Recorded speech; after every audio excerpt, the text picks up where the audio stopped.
So, welcome everybody. Thank you very much for coming to this Knowledge Exchange. So, my name is Sam Baker. I'm a director at Business Declares.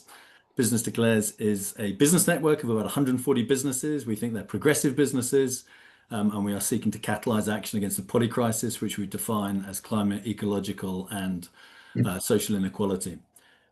We typically get about a third of the people who turn up are about our members. So very welcome to our members, but also very welcome to those who aren't our members.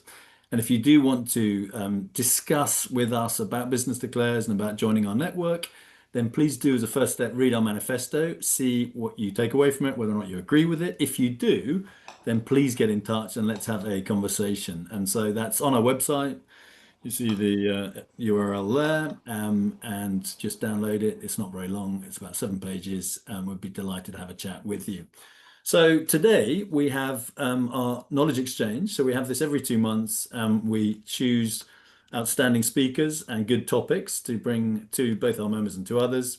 And so today we'll be talking about the True and Fair project and the campaign within that.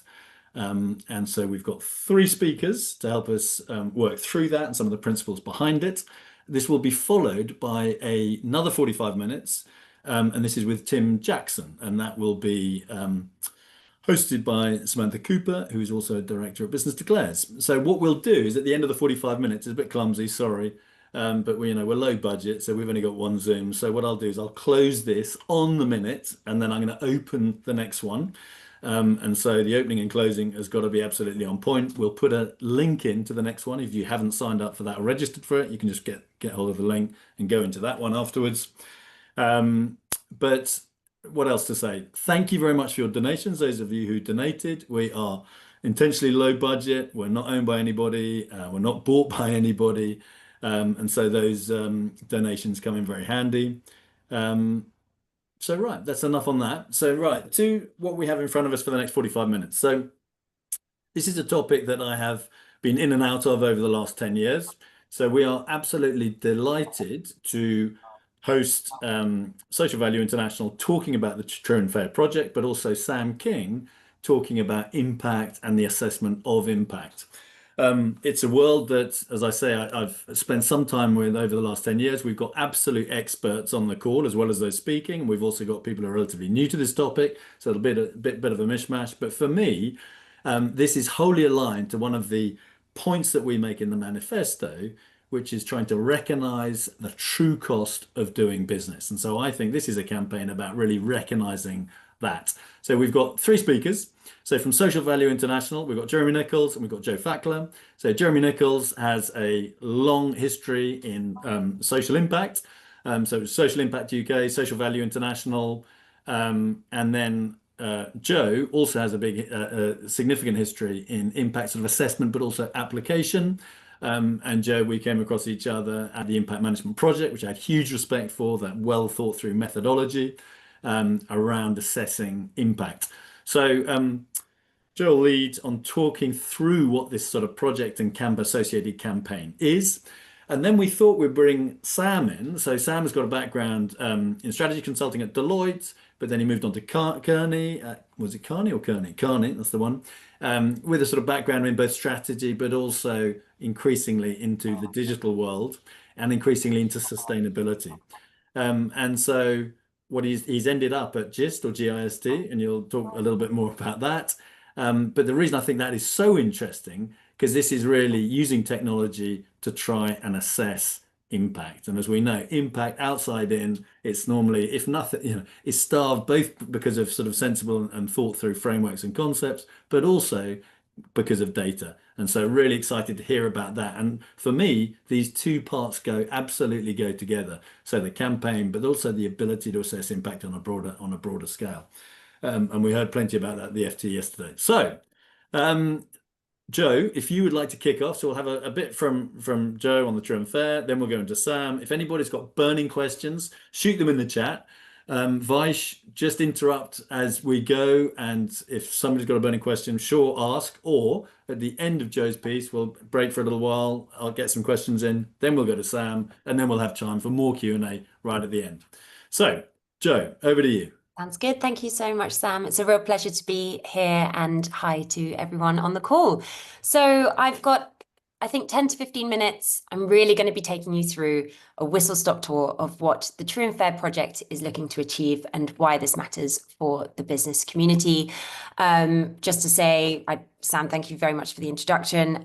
As mentioned, I work for Social Value International, which is the host of the True and Fair project, which I am working on with my colleagues. And of course, I'm joined by Jeremy today, who is a senior advisor to SVI and to the project now. So starting with a first glance at the chaos that you didn't need reminding on the next slide, please, Sam. So I'm certainly not going to be lecturing the Business Declares community on the polycrisis that we're witnessing on the daily. But when you look at the effects of human activity on climate breakdown, nature and biodiversity loss, rising inequality, and contrast that with the inordinate profits generated by business models that are offloading their costs onto people and the planet, it's becoming incredibly clear as we mark out on the next slide that we have reached our limit. And this is not just about side effects. These crises are the result of externalities that are embedded in our financial system. Ultimately, they're costs that are invisible on the balance sheet, but of course, borne by society. And so at Social Value International, at SVI, we've been looking at what are the levers that can be used to address externalities, which ultimately undermine efficient markets. And this led us to set up the True and Fair project, which I'm just going to briefly talk you through on the next slide. So the True and Fair project is aiming to change the way that profit is calculated. And we're doing this through three ways. One is by examining the legal duties of company directors to produce accounts that are true and fair. We're also exploring what sustainability information should be included in those statements in order to give a true and fair view. And finally, we're working actively, both within our small team, but also in concert with our global network and broader set of partners to produce thought leadership and guidance to drive best practices for how to ensure that indeed your financial statements are true and fair. So this is really about leveraging existing legal frameworks around the world to encourage businesses to think about how they calculate profit and also how they convey sustainability information transparently. It's also looking at, how, or really addressing how accounting standards guide businesses in what they should report as well. But we're really going to delve in now to what the True and Fair requirement is. So we're going to do that on the next slide, please. Thanks, Sam. So I know many of you here are, of course, business leaders, company directors. You are making financial decisions. What I don't know is how many of you are aware of something that is called the True and Fair requirement. For those who don't, it's a legal duty that is present in the UK Companies Act, which says that, and this is quoting here, directors must not approve accounts unless they are satisfied that they give a true and fair view of the assets, liabilities, financial position, and profit and loss of the organization.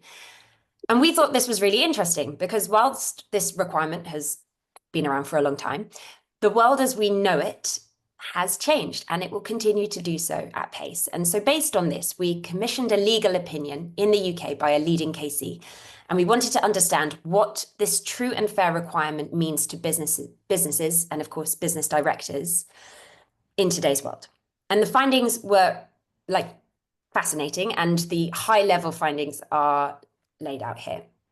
So the first one is that directors must provide additional information if this is necessary in order to give a true and fair view. So what this says to us is that since the true and fair requirement is an overriding requirement, you cannot sign off your financial statements until you are satisfied that they give a true and fair view, and additional information may be necessary in order to do this. Our second finding showed that directors have a positive duty to consider whether that information should include sustainability issues. And these, of course, may have consequences. Well, this is because these may have consequences for the financial statements, for example, by creating liabilities or impairing asset values. The third finding was that directors may want to deliberately structured commitments to create future or past year obligations, which may impact upon the accounts. So now we're talking about going beyond just including information. The opinion is saying that you could create what is called a constructive obligation, which would result in a payment to take responsibility for your negative impacts, or in other words, internalize your externalities. For those unfamiliar with the term, constructive obligation is accounting speak for when a company makes a promise or creates an expectation that it will do something, even if it isn't legally required to do so. And now it can't reasonably go back on that expectation or that promise without damaging trust or reputation. So a lot was in there. You can read that legal opinion and a summarized version on SVI's website. But to bring that back to the purpose of this project, we are raising awareness of the true and fair requirement and what it can mean to companies in the context of sustainability. As I previously mentioned, this requirement does not solely exist in the UK. Far from it. It's also present in the EU Fourth Directive. It is present across the majority of Commonwealth country law and beyond as well. So if this principle is already embedded in legal and regulatory frameworks around the world, which of course we can see, the question then becomes, how can it be interpreted and how can it be applied to reflect today's sustainability risks, impacts, and dependencies, rather than leaving them out of the financial statements? Could I have the next slide, please, Sam? Thank you. So it's not clear already. We think this is really important because putting this information in your financial statements ultimately makes it real. We are changing the conversation to help accelerate innovation and build resilience, setting targets that actually reflect the bottom line and are done so on a yearly basis. It also is a way to enhance credibility and demonstrate leadership, particularly those responsible businesses that say that they are acting responsibly. We really ask, are you actually paying for what you use in order to operate? Is that responsible? And also for many business directors, it's also a nice way to align your operations with your values.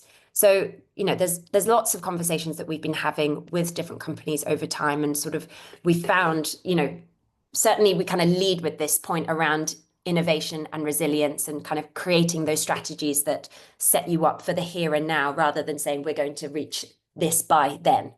But we've also, through conversations, sort of seen these other points come through that we found really enlightening. And so off the back of these conversations, off the back of the research that we did, we launched a campaign, which will be on the second slide or next slide. Thank you, Sam. And the campaign is there to ask company directors, are your financial statements true and fair? We produced a guide for company directors who wish to explore how to ensure that their statements give a true and fair view in the context of sustainability. It talks through a bit of context about the requirement, where it's present, what the legal opinion means, etc., and then sets out 2 scenarios that companies can follow. The first, which is just on that next slide, please. Thanks, Sam. Guides directors to include additional information in their financial statements. In other words, you can put a note in your accounts. The guide itself focuses on carbon usage, since it is an impact that is more widely measured and understood. And on the next slide, I'm showing you here an example of how Staffordshire Chamber of Commerce has included a note on its carbon usage in its financial statements. Very happy to share a copy of these slides, by the way, a bit later. The next scenario, just onto the next one, thanks, Sam. This is to make a commitment to accept responsibility for carbon use. So in other words, this means creating a constructive obligation to take responsibility for your carbon emissions. So very recently, SVI has actually done this and published this in its most recent financial statements, which you can see on the next slide. Effectively, it calculated its social cost of carbon and put it in its P&L. So, I think just to summarize this section, I think what's really important to say is obviously this is not easy. It's not meant to be, but it certainly is possible. And we're working with more and more businesses to prove that it is so. So even just by putting a note in your financial statements, you are acknowledging the hidden costs of doing businesses. By creating a constructive obligation and making a payment so that it impacts on the accounts, you are actively taking responsibility for those impacts that you are having on people and the planet. I'm aware of time. I think I just have one more slide. And I'll just lead on this one saying that, you know, we are engaging with lots of different companies. We're hoping that with Business Declares, we'll be able to engage with a few more that are interested in this. We're not just engaging with companies, we're also speaking to investors, to accountants. We want to engage more with regulators to look at how to drive universal uptake. As I said, this isn't just a UK thing, but really so that if we're having those conversations, we can start to engage in conversations about what needs to change in the system in order to have externalities internalized on a more widespread basis. Happy to talk about that sort of broader strategy another time if we're invited back, or we might even talk about it a bit more in the Q&A. But for now, I'd just like to leave you with 3 suggested next steps. If you think, and I'm assuming here that I'm speaking to business leaders here and financial decision makers, if you think that it's time to explore your whether your financial statements are giving a true and fair view in the context of sustainability, please do check out the guide. I'll put a link to it shortly in the chat. You can learn there about your options, about the steps that you could take. Then you could start having just conversations within your team about what impacts you might need to start reflecting in your financial statements in order for them to give a true and fair view. And finally, just please don't be a stranger. We are here to give some on-hand support. We've been speaking to companies about how this can be done. We would love to open up that conversation to some people here in this room. But even if you just want to tell us how you're getting on, we would love to hear it. We would love to know if this is something that you're actively doing. And so I'll put a link to my email address, to Jeremy's as well in the chat, in case you'd like to reach out to us directly. I think I will conclude it there. Thank you so much for your attention today. I'll hand back to you, Sam. Brilliant, thank you. So maybe 1 or 2 questions before, Sam, we go to you. So could you just help us in terms of the constitution of the ISSB, which seems to be great progress, and then the whole conversation about integrated reporting. How does this that's at a sort of, I guess, a global level. This is also looks like it's multinational, if not global. So how does that sort of connect, with that story and that progress that's being made at the... It's a really, really good question. I think, well, ultimately with the ISSB and many other sustainability related reporting requirements, I'm talking about reporting in particular, emerging around the world. These are all really important. This enables companies to be aware of significant impacts. What it doesn't do is put this information in the financial statements. And so that is what our focus is. We're not saying necessarily do this instead, but this is a way to get the information in front of the financial decision makers in a way that is indeed fully included. In a way, it's a separate conversation to the sustainability reporting conversation, if that makes sense. But from a layman's perspective, clearly highly related, right? Highly related, yeah, of course. And if you are going to be reporting on, for example, your carbon usage, it is of course going to sit in your sustainability report. But what we're saying is that in order for that information to be fully reflected, to be shown to affect the bottom line, we're saying bring it into your financial statements.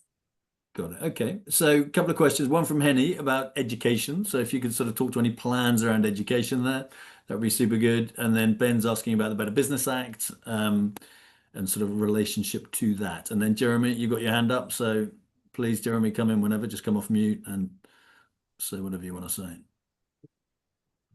I think you've got to come off mute yourself. Thanks. Yeah, I've done that. Thanks, Sam. I was just going to come back on the last point.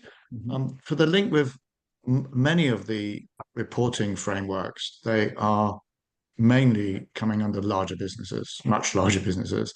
And one of the things we've found is that for smaller businesses or medium, I mean, substantive, hundreds of millions turnover, nonetheless, who do not fall under those requirements, they don't have a place to go if they want to start grappling with some of these issues easily. And so actually, for them, the mainstream financial statements are the natural place and the ones that they fully understand. I mean, for a lot of people, what the number of pages are you'd have to read to get your head around all those things is a lot. So for those kind of businesses, the financial reports are much, much easier place to start thinking about these things. And also, we found that there is a reality that once something gets close to the P&L, even if it's a note to the accounts, it focuses the mind. And directors kind of say, well, what are we going to do about this? Much faster than they do if it's sitting in a non-financial report or in another kind of subcommittee. So just to add those couple of points. Got it. Thank you. So can we park the two questions I asked? Joe, can we park those? Safia, we'll hear yours and then probably not answer it until after Sam's intervention, please. But Safia, please. Sure, thank you. It's a question for Joe. So having worked in fair and true businesses with two fair trade principles, for example, and compared those with ETI-based codes and various other environmental ISO structures, SA 14000, et cetera, in supply chain. My question is, before things hit the balance sheet, a company can decide whether they're going to be paying minimum wages or living wages.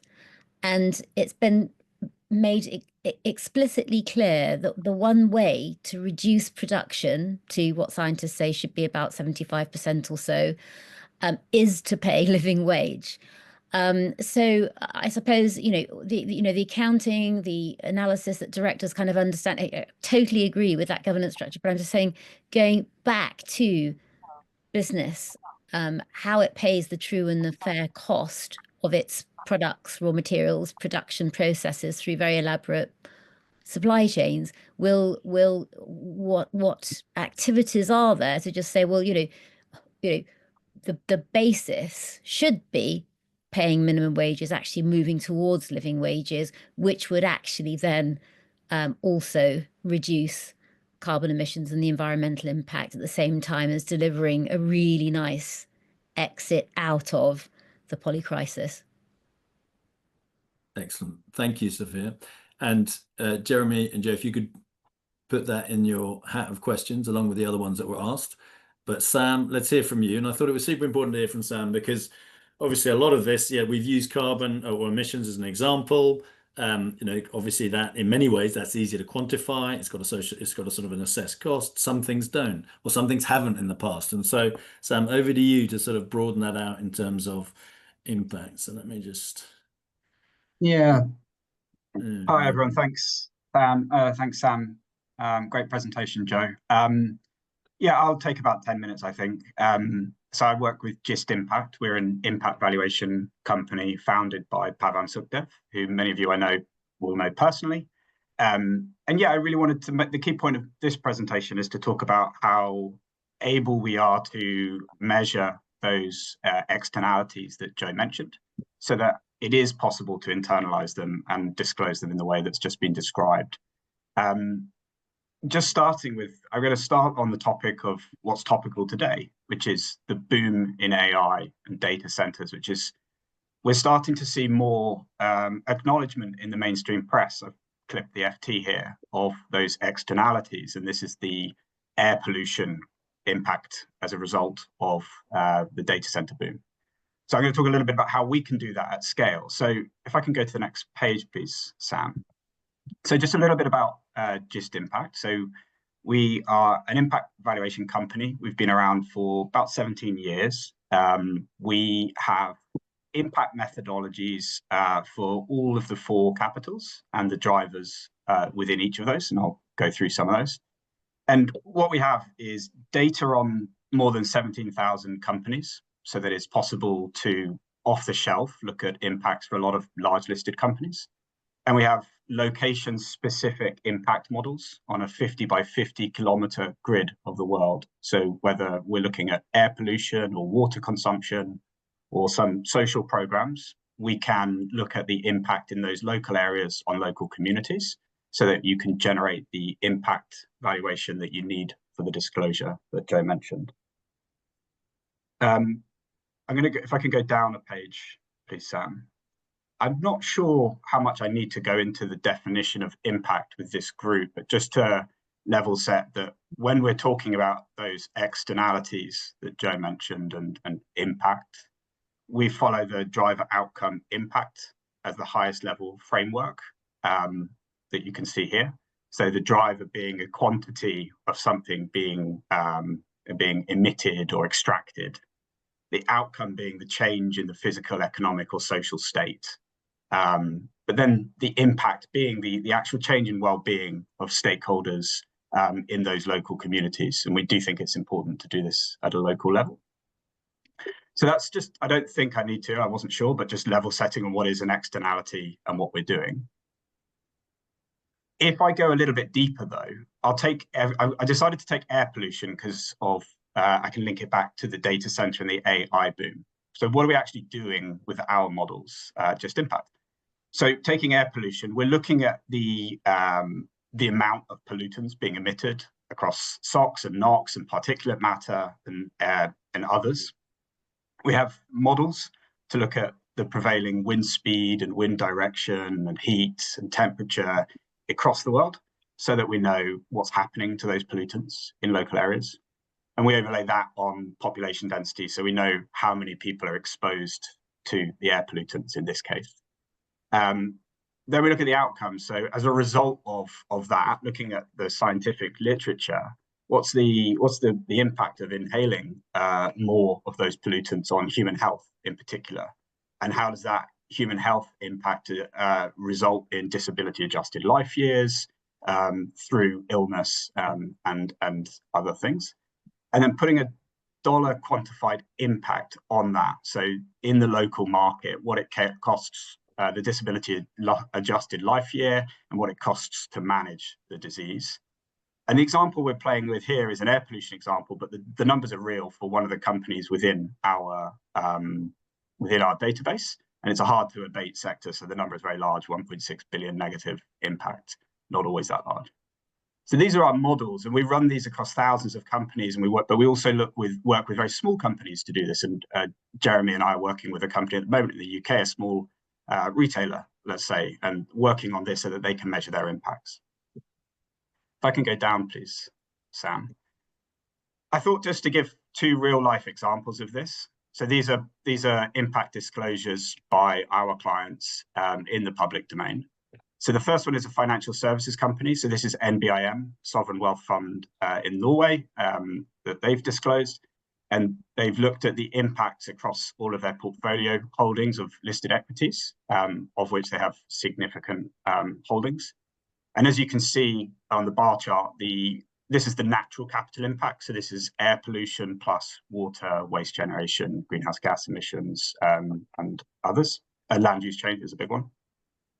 And you start to see, yeah, those hard to abate sectors that you would imagine, like basic materials, so extractive industries, utilities, and industrials with very high impact, relatively lower, but not insignificant technology from right. So that would be the big tech and the data center boom that we talked about.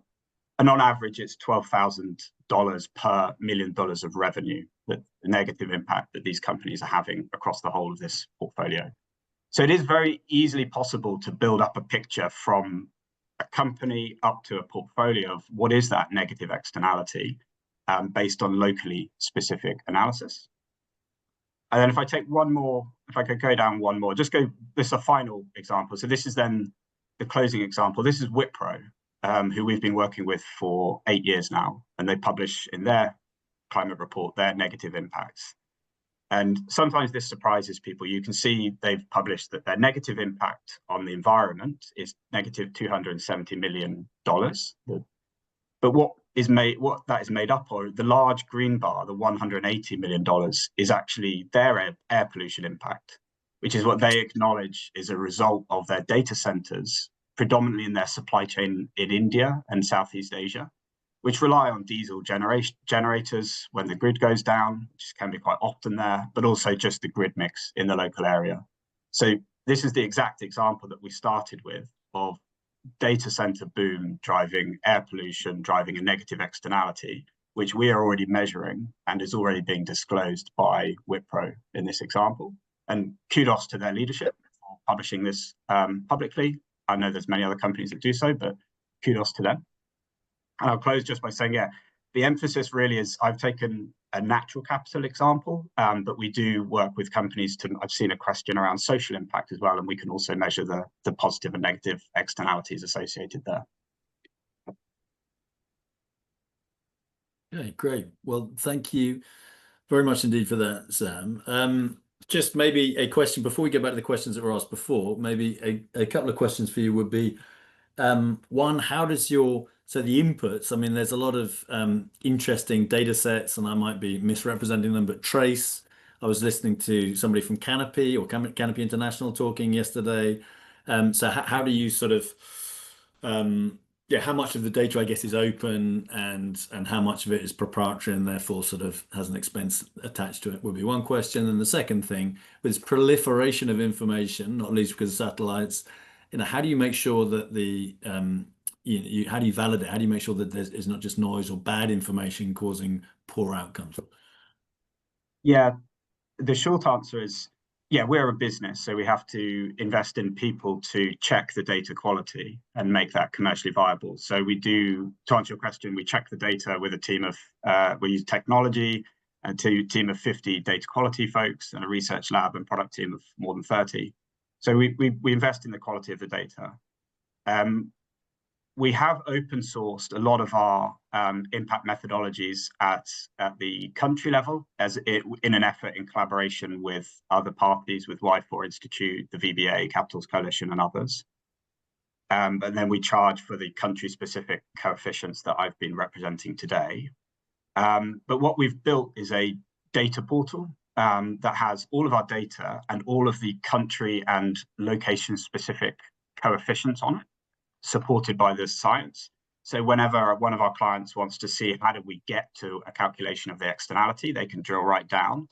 And we're finding that really helpful. So one of the big four audit the Wipro work that I've just presented, so that their auditors feel very confident before this information hits the public domain. Excellent. And I'll assume that's a good thing. Yeah. Great. Well, thank you. Okay, so a bunch of questions were asked before. So maybe Joe or Jeremy, would you like to take those questions and perhaps start with Safia's? And then we had the one about education, then we had the one about the Better Business Act. Yeah, that sounds good. Okay, I will happily take Safia's question first. Thank you so much. So this was about valuing, how to ensure that the whole point around minimum wage, national minimum wage, living wage is reflected. I think ultimately, this is ultimately a question about what true and fair really is. I think, I completely agree with the statements that you were making as part of your question, Safia.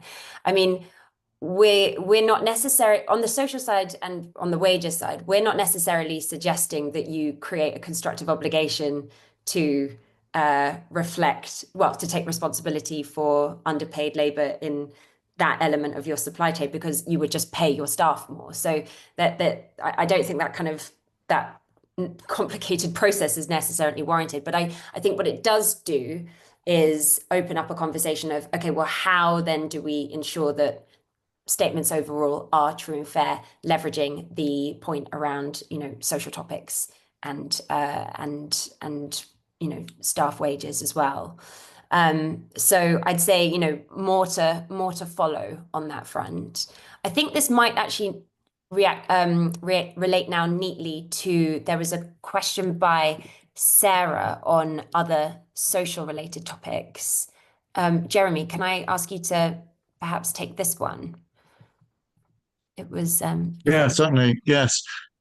You're right that we've started with carbon because it is one where there's a kind of a lot of conversation. There's some work being done on the work that Sam was doing around valuations and some norms emerging there.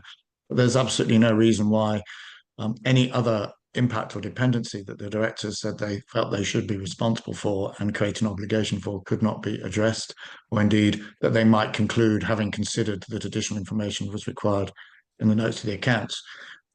We don't have any other examples at the moment because the businesses we've been working with have also focused on carbon, and we would love to see some.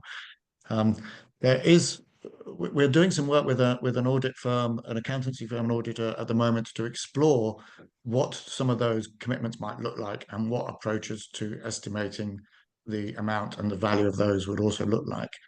The interesting bit, I think, here is that compared to some of the approaches that you'll see out there and how should you measure your carbon use or how should you value something, the test for us putting information in the accounts or information being included in the accounts is much more one about a reasonable estimate from an auditor's perspective, which makes some of those things a bit easier, ironically, to actually grapple with and less challenging. Nonetheless, the conversations that directors tend to have as they consider these issues can take them around a lot of these topics and can take some time. But certainly there's no reason why those other issues couldn't be included. Thanks, Jeremy. Sam, I'll keep going on some of these questions if that's all right. Yeah, please do. Great. I remember there was a comment from, oh, sorry, no, I'll go first to, there was a question from, scrolling through the chat, from Henry about including in education in the True and Fair project. That's quite a broad question. I think maybe if I just tell you about what we're hoping to do to educate around the True and Fair requirement. We have produced this guide in the UK.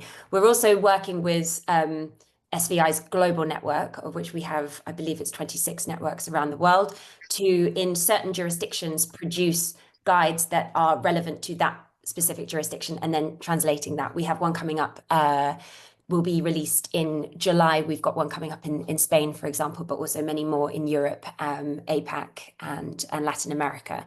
So sort of more and more educational pieces coming out from that, and therefore conversations with directors, but also working with the accounting profession as well to really share learnings about this requirement, what it means. That's why we've just recently signed a partnership with Accounting for Sustainability to really roll out this guidance in that area. Also, running similar programs with the investor communities, looking more at the impact investing community and also the asset owner community for that longer term view and the influence that would eventually have on asset managers. So hopefully that answers your question of sort of where are we dropping bits of education. I would say it's across all of the different spheres.